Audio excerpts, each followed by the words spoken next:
अज़ीज़ तलबा व तालिबात, अस्सलामुअलैकुम। उम्मीद करती हूँ आप सब खैरियत से होंगे। गुजराती के लास्ट पीरियड में हमने 25 मार्क्स की एकम कसौटी जो होती है उसका पेपर सॉल्यूशन देखा था। उम्मीद करती हूँ कि आपने भी अपनी एकम कसौटी में सही आंसर लिखे होंगे। आज हम आगे बढ़ते हुए एक नया टॉपिक शुरू करेंगे, व्याकरण में पत्र लेखन, जो एग्ज़ाम में 4 मार्क्स का पूछा जाता है। पत्र लेखन का मतलब है जिसे उर्दू में कहेंगे खत नवेशी और इंग्लिश में कहेंगे लेटर राइटिंग। तो ये पत्र लेखन कैसे करते हैं वो आज हम सीखेंगे। सबसे पहले तो पत्र लेखन करती वखते ध्यान में राखवा जेवी बाबतों। जब हम लेटर राइटिंग करते हैं, पत्र यानी खत लिखते हैं, तो उस वक्त हमें कौन सी बातों का ध्यान रखना चाहिए। तो सबसे पहले सरनामू यानी एड्रेस, उसके बाद है संबोधन यानी किसको हम खत लिख रहे हैं वो अहमियत रखता है। तीसरा है पत्रनी वस्तु यानी कौन से विषय के ताल्लुक से हम खत लिख रहे हैं वो विषय वस्तु महत्व रखती है। और अंत में समापन यानी अंत, कि उसका अंत कैसे करना है। तो ये 4 बातों का ध्यान हमें रखना है खत लिखते वक्त। सबसे पहले देखेंगे सरनामू, एड्रेस। तो जब हम खत की शुरुआत करते हैं तो सबसे पहले जो खत लिखता है उसका नाम और एड्रेस लिखा जाता है। पत्र लखती वखते सौथी ऊपर जमणी बाजू, सौथी ऊपर यानी जो कागज़ जो है वहाँ यहाँ जमणी बाजू यानी जो कागज़ है उसके इस साइड हमें एड्रेस लिखना है। पत्र लखती वखते सौथी ऊपर जमणी बाजूना मथाड़े, मथाड़े मतलब ऊपर, ऊपर की तरफ पोतानु पूरू नाम तथा सरनामू लखी तेनी नीचे तारीख लखवी। जैसे हम देखेंगे, सबसे पहले नाम है हीरल मेहता, उसके बाद आपका जो घर नंबर है वो लिखना है। यहाँ है 42 पुनीत पार्क, यानी सबसे पहले नाम, उसके बाद आपका घर नंबर और उसके बाद आपका अपार्टमेंट का जो भी नाम है वो, और उसके बाद आपका शहर, यहाँ लिखा है अहमदाबाद और अहमदाबाद का पिन कोड नंबर है। और उसके बाद जिस तारीख को आप खत लिख रहे हो वो तारीख लिखनी है। तो ये बहुत ही अहम पहलू है खत की शुरुआत का, एड्रेस। तो जो व्यक्ति, जो शख्स लिख रहा है खत, यहाँ उसका नाम होगा, सबसे पहले नाम आएगा, जमणी बाजू मथाड़े यानी ऊपर की तरफ, मथाड़े यानी ऊपर की तरफ राइट साइड पे पेज की। और हीरल मेहता सबसे पहले नाम खत लिखने वाले का, फिर घर का नंबर, उसके बाद सोसाइटी का या अपार्टमेंट का नाम, और उसके बाद शहर का नाम और उसका पिन कोड नंबर, और अंत में तारीख। तो सबसे पहले ये फॉर्मेट आपका क्लियर होना चाहिए, ये शुरुआत आपकी अच्छी तरह से होनी चाहिए, इस बात का आपको ध्यान रखना है। नेक्स्ट स्टेप है संबोधन। तो किसको संबोध के यानी किसको आप खत लिख रहे हो वो।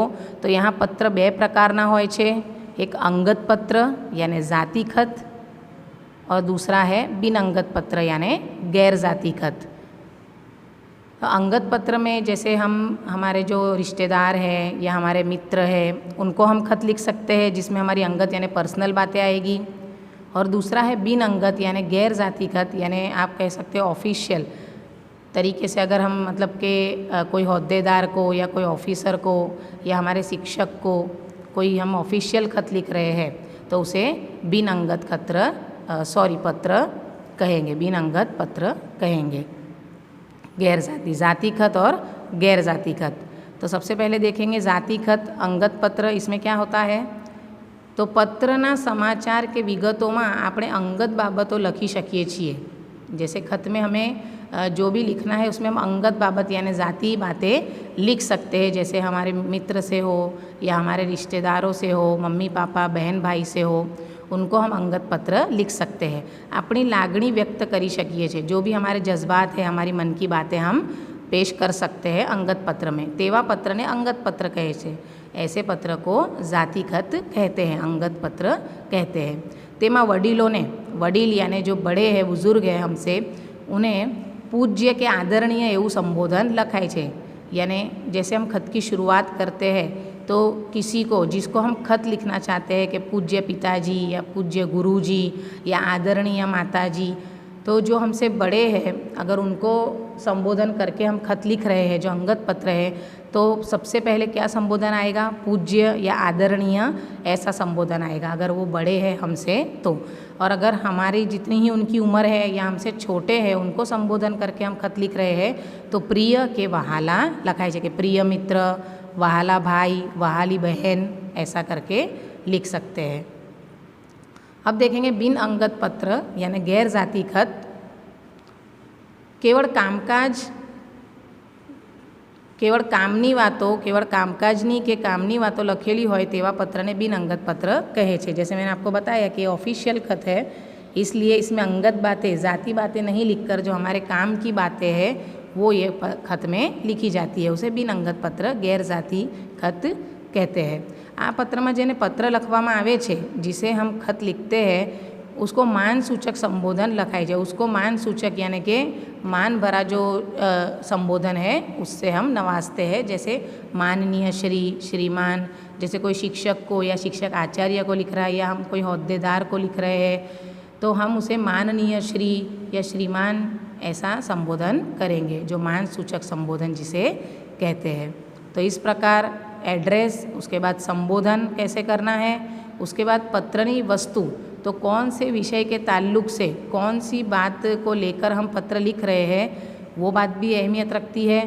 तो पत्र मानी वस्तु स्पष्टताथी लखवी, जिस बारे में हम खत लिख रहे हो। जैसे मिसाल के तौर पे अगर अंगद खत है, अंगद पत्र है, तो वो जैसे कि भाई किसी की बर्थडे है और वो बर्थडे विश करता हुआ अगर हम खत लिख रहे हैं तो वो बात का यहाँ स्पष्टता होनी चाहिए। या बिन अंगद पत्र है और हम किसी होद्देदार को किसी बात को लेकर खत लिख रहे हैं तो वो बात स्पष्ट होनी चाहिए। तो विगतो योग्य क्रम में અને जरूरी फकरा पाड़ी लखवी જોઈએ, उसे सही क्रम में लिखना है और जहाँ मुनासिब लगे वहाँ पैराग्राफ भी लिखने हैं।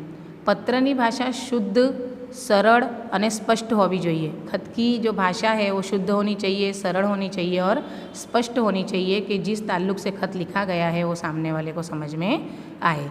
पत्र में योग्य स्थले विराम चिन्हों मुकावा જોઈએ। खत जो लिख रहे हैं उसमें सही जगह पे अगर हम विराम चिन्ह रखेंगे तभी जो हम वाक्य अंदर लिखते हैं उसका सही अर्थ समझ में आएगा। विराम चिन्ह की तब्दीली या नहीं लिखने से भी वाक्य के अर्थ बदल जाते हैं। आगे देखेंगे समापन यानी अंत कैसे करना है। पहले एड्रेस लिख लिया, सरनामू, उसके बाद संबोधन कि जिसको हम खत लिख रहे हैं अगर वो वडील है तो उन्हें माननीय श्री, पूज्य या आदरणीय लिखना है, और अगर वो हमसे बराबरी के या छोटे हैं तो प्रिय या वहाला लिखना है। उसके बाद विषय वस्तु को ध्यान में रखना है और फिर अंत में आता है समापन। तो पत्र ने अंते वडीलों ने प्रणाम के वंदन लखाय छे। जैसे हम शुरुआत में सलाम करते हैं कि सलाम बात जणावानू के, तैसे ही यहाँ पत्र के अंत में वडीलों को भी शुरुआत में तो आदरणीय कहते ही है लेकिन अंत में भी यहाँ प्रणाम के वंदन लिखते हैं। समान वयना ने याद के शुभेच्छा स्मरण यानी भी याद वगैरह लखाय छे। अंत में हम उन्हें जिनको खत लिख रहे हैं उनको याद या किसी चीज़ की शुभेच्छा हम पाठवेंगे। नानी उम्र ने आशीर्वाद के आशीष लखाए छे। जो हमसे कम उम्र के हैं उनको आशीर्वाद यानी दुआएं हम लिखते हैं। अगर बिन अंगत पत्र हो तो उसके अंत में आपनो विश्वासु एवं लखी पत्र लखनार पोतानी पूरी सही करे छे। तो अगर अंगत पत्र है तो उसके अंत में वडीलों को, बड़े बुजुर्गों को प्रणाम और वंदन लिखा जाता है। समान उम्र के जो है यानी एक जो हम उम्र है उनको याद और शुभेच्छा लिखी जाती है, और हमसे जो छोटी उम्र के हैं उन्हें आशीर्वाद यानी दुआएं लिखी जाती है। और जो बिन अंगत पत्र है, गैर जाति खत है, उसको अंत कैसा करेंगे तो आपनो विश्वासु, लिखित आपनो विश्वासु ऐसा लिखेंगे। तो इस प्रकार ये 4 पहलुओं को आपको ध्यान में रखना है खत लिखते वक्त। सबसे पहले एड्रेस, सरनामू यानी, उसके बाद है संबोधन, उसके बाद है विषय वस्तु, पत्र की जो वस्तु है वो, और समापन। तो इस प्रकार आपको लिखना है। मिसाल के तौर पे एक खत हम देख लेते हैं। तमारी बहनना लग्न छे તેથી તમે નિશાળે જઈ શકો તેમ નથી. તમારા શિક્ષકને તેની જાણ करती रजा चिट्ठी लखो. अभी अक्सर आप ऐसी रजा चिट्ठी अपने शिक्षक को देते हो कि कोई भी शादी हो या कोई गांव जाने का प्रसंग हो तो आप रजा चिट्ठी लिखते हो. तो सबसे पहले हम ये सीखेंगे कि रजा चिट्ठी कैसे लिखते हैं.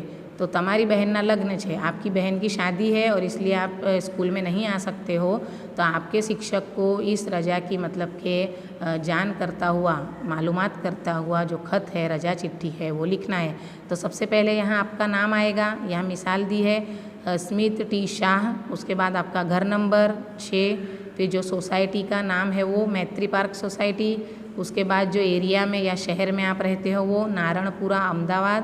उसका पिन कोड नंबर 380013 और उसके बाद जिस तारीख को आप खत लिख रहे हो वो तारीख 6/9/16. उसके बाद यहाँ संबोधन. यहाँ आ गया सबसे पहला स्टेप एड्रेस, जो आपने जमणी बाजू मथाड़े लिख दिया, ये आपको याद रखना है शुरुआत. उसके बाद संबोधन करना है. तो पूज्य गुरुजी, यहाँ शिक्षक को लिखा जा रहा है इसलिए पूज्य या आदरणीय भी आ सकता है. सादर प्रणाम, शुरुआत ऐसे करते हैं. फिर विषय वस्तु पर आएंगे. पत्र की वस्तु કે મારી મોટી બહેનના લગ્ન તારીખ 8/9/16ના રોજ છે. અમે બધા અત્યારે લગ્નની તૈયારીમાં વ્યસ્ત છીએ. મારા મામા લગ્નમાં હાજરી આપવા અમેરિકાથી ગઈકાલે જ અહીં આવ્યા છે. અન્ય સગા વહાલા પણ આવ્યા છે. આથી હું તારીખ 6/9/16થી તારીખ 10/9/16 સુધી શાળાએ આવી શકું તેમ નથી. તો મારી 5 દિવસની રજા મંજૂર કરવા મહેરબાની કરશો. शाड़ा में आव्या पछी हूँ मारी बाकी रहेलू घरकाम पूरू करी दईश. तो यहाँ आप देख सकते हो सबसे पहले एड्रेस आ गया. उसके बाद ये संबोधन हो गया पूज्य गुरुजी. उसके बाद ये हो गई विषय वस्तु और उसके बाद अब अंत देखेंगे कैसे लिखा है कि लिंटिंग आपनो आज्ञांकित स्मित शाह धोरण 9 रोल नंबर 21. तो ये हो गया अंत, समापन. तो इस तरह आपको खत लिखते वक्त, पत्र लेखन करते वक्त इन बातों का ख्याल रखना है. उम्मीद करती हूँ कि आपको पत्र लेखन समझ में आया होगा. नेक्स्ट पीरियड में मिलेंगे. अल्लाह हाफिज़.